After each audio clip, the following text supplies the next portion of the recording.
Awas hati-hati ya. Materi ini bukan hanya penting untuk sesuai amalan Nabi, tapi nanti ada beberapa keistimewaan ketika Anda bisa amalkan itu. Yuk kita mulai bahasan pertama. Istighfar. Memperbanyak istighfar. Kedua doa. Dan ketiga rehat sejenak. Jadi ada ahli surga yang punya kebiasaan di bumi. Ada ahli surga yang punya kebiasaan di bumi. Kalau Anda ingin lihat ahli surga spesial sedang ada di muka bumi, lihat orang yang rajin tahajud, yang pasca tahajud salah satunya dia perbanyak istighfar kepada Allah Subhanahu wa taala. Ini poin. Jadi, maaf, setelah selesai tahajud, Anda salam kanan kiri, selesai kemudian witirnya, ada peluang nih amal lagi. Ya. Jangan langsung istirahat. Walaupun cuma satu kalimat. Jeda sebentar. Hadirkan ketenangan setelah ibadah. Syukuri itu semua. Setelah itu baru kemudian Anda kondisikan hati untuk bisa mendekat kepada Allah. Baru Anda ungkapkan kalimat Astaghfirullahaladzim. Astaghfirullahaladzim. Astaghfirullahaladzim. Alladzi la ilaha illa huwal hayyul qayyum wa atubu ilaih. Astaghfirullah. Astaghfirullah. Astaghfirullah. Nah, disinilah teman-teman dua hal bisa kita kerjakan. Sekarang kita bicara bagaimana cara beristighfar seperti diisyaratkan Al-Quran ini. Kita ambil bagian pertama. Satu, awas hati-hati, karena ini peluang diampuni dosa cukup besar di sini. Dan seketika Allah yang mengampuni. Seketika Allah langsung yang mengampuni. Jadi ada orang yang ketika istighfar di waktu sahar, seketika diampuni oleh Allah Subhanahu wa taala. Bagaimana caranya? Mari kita lihat. Jadi kalau Anda beristighfar, memohon ampun dari kesalahan atau dosa, jangan sekedar kalimat itu keluar di lisan. Hanya formalitas, ya Allah ampuni saya, ampuni saya.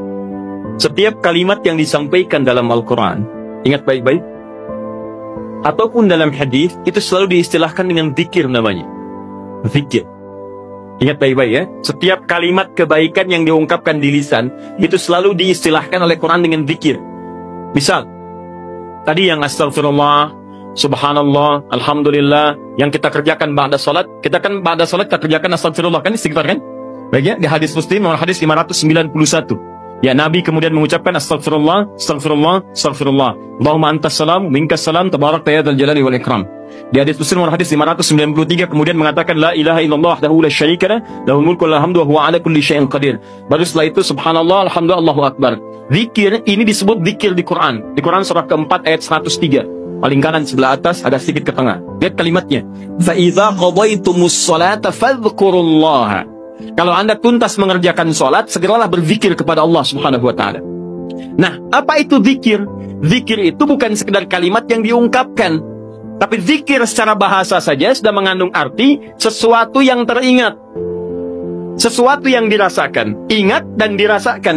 Di ketika Anda beristighfar, tadi ingat baik-baik, ingat kesalahan, dosa yang dilakukan, minta ampun atas kesalahan dan dosa yang dilakukan. Kalimatnya disebut dengan zikir. Zikir berarti ingat dan merasakan. Jadi begitu Anda mengatakan, ya Allah astagfirullah, ampuni saya, Anda minta ampun, berarti ada dosa yang dikerjakan. Ingat dosa apa yang Anda lakukan sampai Anda mengatakan ampuni saya.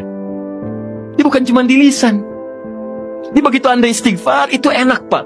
Keheningan malam, saat tidak banyak suara bising, dan Anda menyadari kesalahan Anda pada saat itu. Begitu air mata Anda jatuh, tumpah saat itu, kemudian kalimat yang Anda rasakan seketika ampunan dari Allah itu turun kepada Anda semua. Itu yang pertama mesti Anda lakukan. Jadi begitu selesai tahajud, ingat-ingat, perbanyak istighfar. Hatinya nyaman. Setelah ketenangan itu ada, saya agak cepat baru masuk ke nomor 2. Apa nomor 2 itu? Ini yang saya maksudkan. Awas kalimatnya, hati-hati. Memperbanyak doa kepada Allah Subhanahu wa taala, dan inilah doa yang paling cepat diijabah di antaranya oleh Allah Subhanahu wa taala. Doa yang dipanjatkan di keheningan akhir sepertiga malam menjelang fajar dalam keadaan pasca istighfar, bahkan langsung dikatakan di hadis qudsi, jika Anda meminta maka tidak akan pernah ditolak. Siapa yang meminta, aku berikan. Siapa yang berdoa, aku kabulkan. Siapa yang istighfar, man istaghfara li ghafartu lah, aku ampuni semua dosa-dosanya. Aku ampuni semua dosa-dosanya. Anda bayangkan. Setelah itu, dosa diampuni, tenang ada, tinggal Anda memohon kepada Allah. Siapa yang meminta, aku berikan. Siapa yang berdoa, aku kabulkan. Itu janji Allah di hadis qudsi. Dan hadis qudsi ini diriwayatkan langsung oleh 30 orang sahabat senior di tabaqah pertama, tingkat pertamanya. Dia yang menerima dari Nabi itu hampir semua sahabat yang senior, 30 orang. Anda minta tuh, di kesempatan.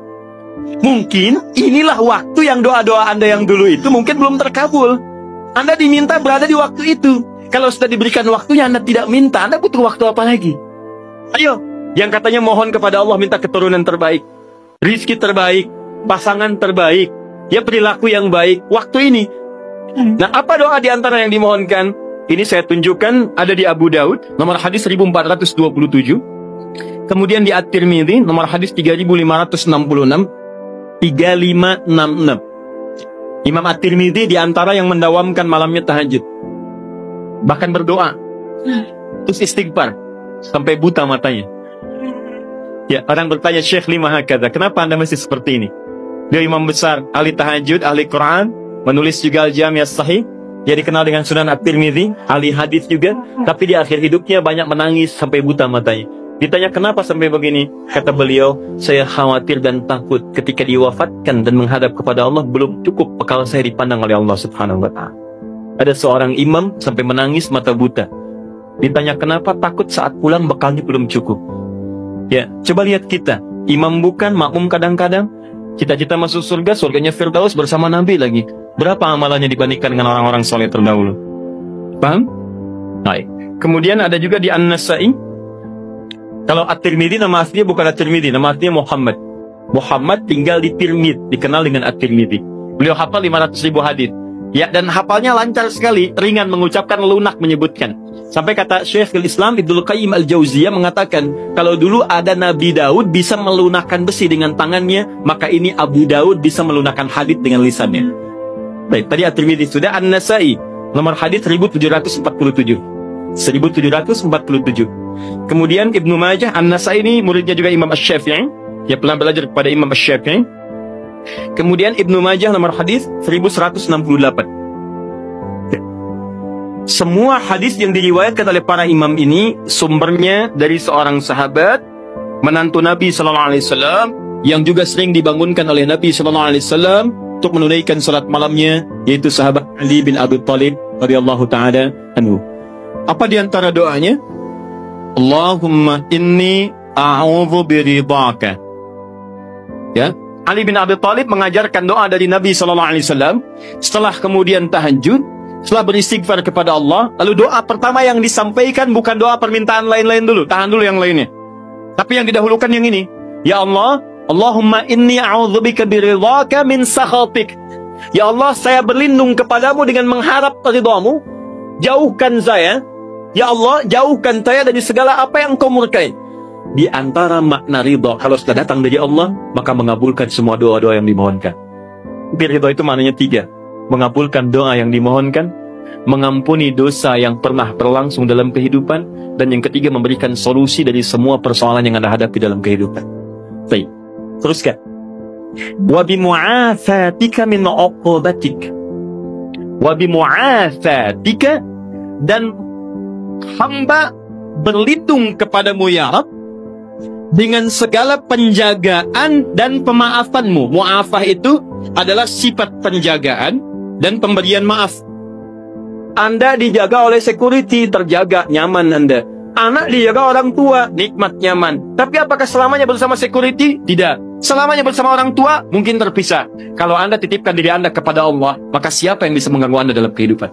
Maka Anda bermohon kepada Allah, ya Allah, tolong jaga hamba ya Allah. Dan kalau salah, tolong maafkan hamba. Dan yang lebih hamba mohonkan, tolong jaga hamba dari uqubatik, dari hukuman-hukuman. Nah, hukuman dunia dan siksa akhirat itu disebut dengan uqubah. Maka Anda bermohon kepada Allah, ya Allah, kalau ada perilaku saya yang tidak baik, yang bisa menghadirkan percepatan hukuman di dunia, mohon lindungi saya. Lindungi saya, karena Anda tidak tahu sedang mengerjakan apa yang mungkin Allah murka dengan Anda. Dan kalau ada jalan kembali saya yang berpotensi menghadirkan hukuman abadi di akhirat, mohon lindungi saya, jaga saya dan maafkan kesalahan saya. Karena kalau cuma dijaga nggak ada pemaafan, masuk juga ke situ. Tapi ketika Anda dimaafkan dari kesalahan-kesalahan Anda, dijaga oleh Allah seketika saat itu, maka nikmat yang Anda peroleh pada saat itu. Paham ya? Nah, maka ini kalimat setelah itu Anda puji Allah. La uhsi sana'an 'alaik. Ya Allah, saya tak mampu menghitung kebaikan, kemuliaan, dan pujian darimu. Karena itu pujian yang disampaikan karena kebaikan berlimpah yang tak terukur, yang tidak terukur. Seakan-akan Anda katakan, ya Allah, Engkau sudah banyak berbuat baik kepada saya, ya Allah. Saya nggak bisa ngitung, ya Allah. Saya nggak bisa ngitung. Anta kama astaita ala nafsik, hitungannya sesuai dengan apa yang kau hitung saja. Saya tak mampu menghitung. Tapi mohon ya Allah, di balik segala kebaikan yang tak terhitung itu, saya minta kepadamu ya Rabb, tolong jaga saya ya Allah dari segala hukuman-Mu, dan tolong ridhoi saya dan jaga saya ya Allah dari segala hal-hal yang mengundang murka-Mu. Itu yang paling indah. Maka sejak saat itu, insya Allah Anda akan dijaga dalam kehidupan harian Anda. Setelah itu silahkan bebas mau minta apa. Masalah dunia, ya Allah besok saya mau ujian ya Allah, mohon mudahkan ya Rabb. Yang ketiga, ingat setelah tadi istighfar, kemudian berdoa.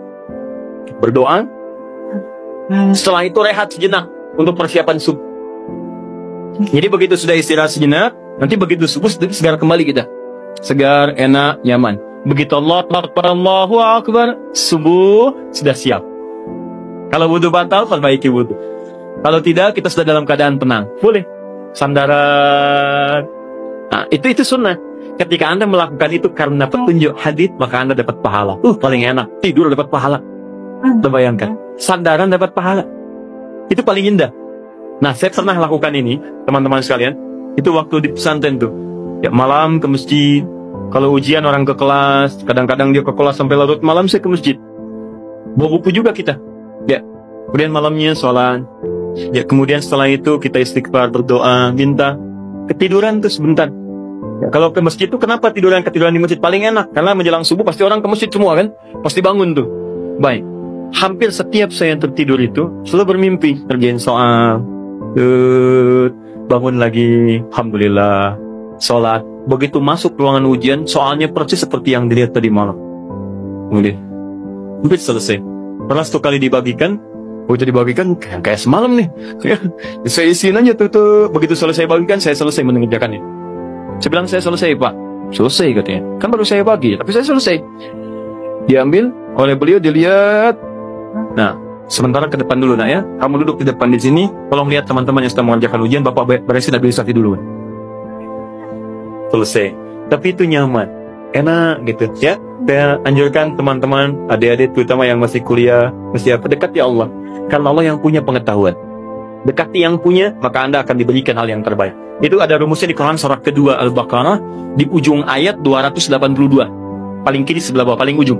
Wattaqullah wa yu'allimukumullah. Tingkatkan takwamu kepada Allah, maka Allah akan mengajarkan pengetahuan kepadamu.